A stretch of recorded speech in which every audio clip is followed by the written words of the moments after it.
بسم اللہ الرحمن الرحیم۔ ناظرین کرام، میں ہوں محمد انیس الرحمن اور گائیڈنس ٹی وی کی جانب سے آپ سے مخاطب ہوں۔ ناظرین کرام، جو بائیڈن نے امریکی صدارت کا حلف اٹھانے کے بعد ٹرمپ کے جس واحد اقدام کو جاری رکھنے کا اعلان کیا تھا وہ مقبوضہ بیت المقدس کو اسرائیلی دارالحکومت کے تسلیم کرنے کا ہے۔ باقی سابق صدر ڈونلڈ ٹرمپ کے تمام اقدامات کو ریورس گیئر لگا دیا گیا۔ اس سلسلے میں ہم پہلے بھی کہتے آئے ہیں کہ امریکہ کی صہیونی دجالی اسٹیبلشمنٹ ٹرمپ کو لائی ہی اسی ایک مقصد کے لیے تھی کہ اس کی لاؤبالی طبیعت سے فائدہ اٹھا کر مقبوضہ بیت المقدس کو اسرائیل کا صہیونی دارالحکومت تسلیم کرائے اور امریکی سفارت خانے کو تل ابیب سے مقبوضہ بیت المقدس منتقل کر دیا جائے۔ اس کے بعد آنے والی نئی امریکی انتظامیہ چاہتے ہوئے بھی اس سے رجوع نہیں کر سکے گی۔ اب جب کہ یہ کام ہو چکا تھا، اس لیے ٹرمپ امریکہ کی صہیونی دجالی اسٹیبلشمنٹ کے لیے فائدے سے زیادہ خطرناک تھا، کیونکہ وہ سفید فام نسلی رجحان کی وجہ سے امریکی فوجیوں کی جانیں بچانے کے لیے از جلد بیرونی جنگیں ختم کر کے انہیں واپس لا رہا تھا۔ امریکہ کی صہیونی دجالی اسٹیبلشمنٹ اس وقت سخت پریشان تھی، کیونکہ امریکہ میں موجود صہیونی اشرافیہ کی سب سے بڑی دکان ہتھیاروں کی تیاری اور ان کی فروخت ہے۔ اگر دنیا میں امن قائم ہو جائے اور امریکی فوجیں بھی خارجی جارحیت کے ماحول سے نکل کر مشرق وسطیٰ اور افغانستان سے واپس آنا شروع ہو جائیں تو ہتھیاروں کی یہ امریکی دکان بند ہو جائے گی۔ بلکہ اس کی مثال اس طرح ہے کہ اگر گھوڑا گھاس سے دوستی کرے گا تو کھائے گا کیا؟ یہی وجہ ہے کہ اس وقت بائیڈن کی ٹیم میں 70% ایسے لوگ شامل ہیں جنہیں امریکہ کے صہیونی ملٹری کمپلیکس کی حمایت حاصل ہے۔ ناظرین کرام، بائیڈن جس وقت اقتدار میں آیا تھا تو اس نے ایک ٹویٹ کی تھی کہ امریکہ is going to be back in the game, یعنی امریکہ اب واپس کھیل میں آئے گا۔ کون سا کھیل؟ وہی کھیل جو ٹرمپ کے آنے سے پہلے افغانستان، مشرق وسطیٰ، جنوبی ایشیا اور دیگر خطوں میں جاری تھا۔ ظلم خلیلزاد امریکہ کی صہیونی اسٹیبلشمنٹ کا مہرہ تھا۔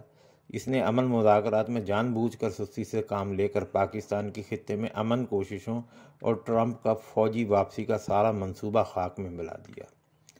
اس حوالے سے بائیڈن کی جو معصوم اور شفقت سے بھرپور شخصیت نظر آتی ہے، در حقیقت یہ دنیا کو خصوصاً عام لوگوں کو بے وقوف بنانے کے لیے ہے۔ حقیقت میں یہ انتہائی شفاف لوگ ہیں۔ 78 سالہ بائیڈن کو وائٹ ہاؤس لانے کا بڑا مقصد ہی یہ تھا کہ اس کی کمان میں موجود کلنٹن اور اوباما کی انتظامیہ کو اکٹھا کر کے دنیا، خصوصاً مشرق وسطیٰ اور افغانستان سمیت جنوبی ایشیا کو ایک مرتبہ پھر میدان کارزار بنایا جائے۔ اس وقت مشرق وسطیٰ میں شام اور جنوبی ایشیا کے ساتھ ساتھ افغانستان ان کا اہم ہدف ہے۔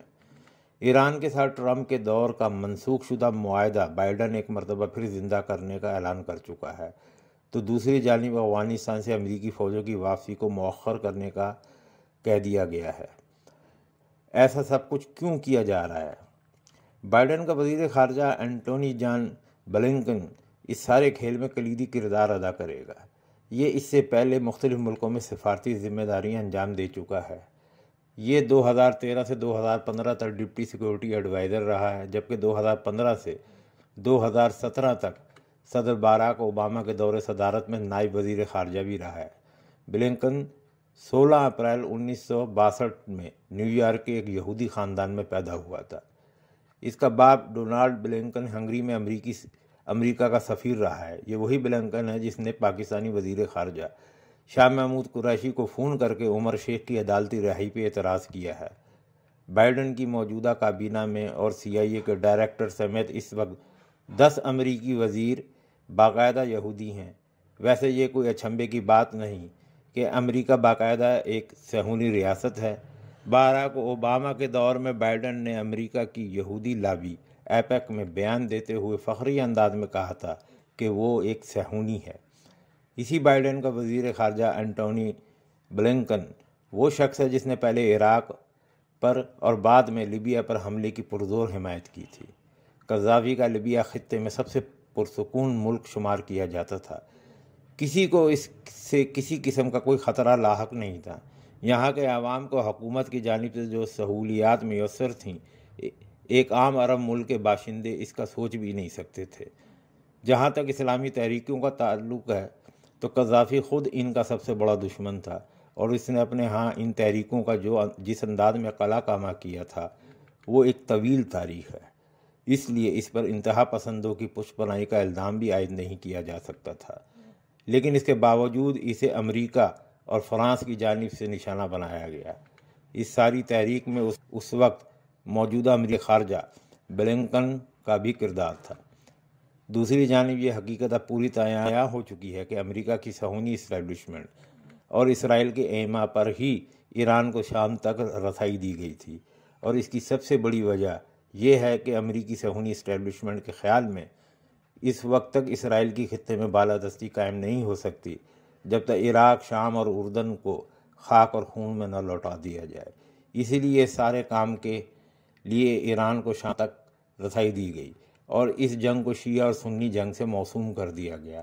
حالانکہ یہ شیعہ سنی جنگ نہیں تھی، بلکہ اسے شیعہ سنی جنگ کے نام پہ لڑا جا رہا ہے تاکہ مسلمان آپس میں لڑ کر تباہی اور بربادی سے دوچار ہو جائیں اور اسرائیل کا راستہ صاف ہو سکے۔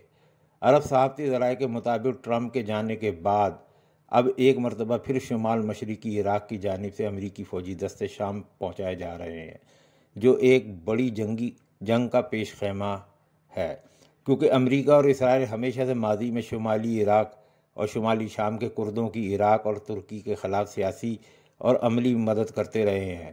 صدام دور میں جب بھی بغاوتیں ہوتی تھیں، یہیں سے امریکہ اور اسرائیل انہیں خفیہ عسکری امداد مہیا کیا کرتے تھے، لیکن جب انہی کردوں کو راستے سے ہٹانے کا وقت قریب آیا تو امریکہ اور اسرائیل نے مل کر داعش نامی دہشت گرد تنظیم تشکیل دے کر اسے میدان میں اتار دیا۔ وہ کیا کچھ کرتی رہی وہ سب کے سامنے ہے۔ ناظرین محترم، عالمی صہیونی دجالی اسٹیبلشمنٹ کی اسٹریٹجی یہ تھی کہ ایران کو عراق اور شام میں فری ہینڈ دے کر اسے پراکسی وار میں الجھا دیا جائے۔ یقیناً جب ایران عراق، شام اور یمن میں اپنی پراکسیوں کو استعمال کرے گا تو اس سے اس کی معیشت پہ دباؤ بڑھنا شروع ہو جائے گا۔ دوسری جانب اس جنگ کو شیعہ سنی جنگ کا روپ دے کر سنی جہادی تحریکوں کو کمزور کر دیا جائے تاکہ یہ اسرائیل کے توسیع پسندانہ عزائم کا مقابلہ نہ کر سکیں۔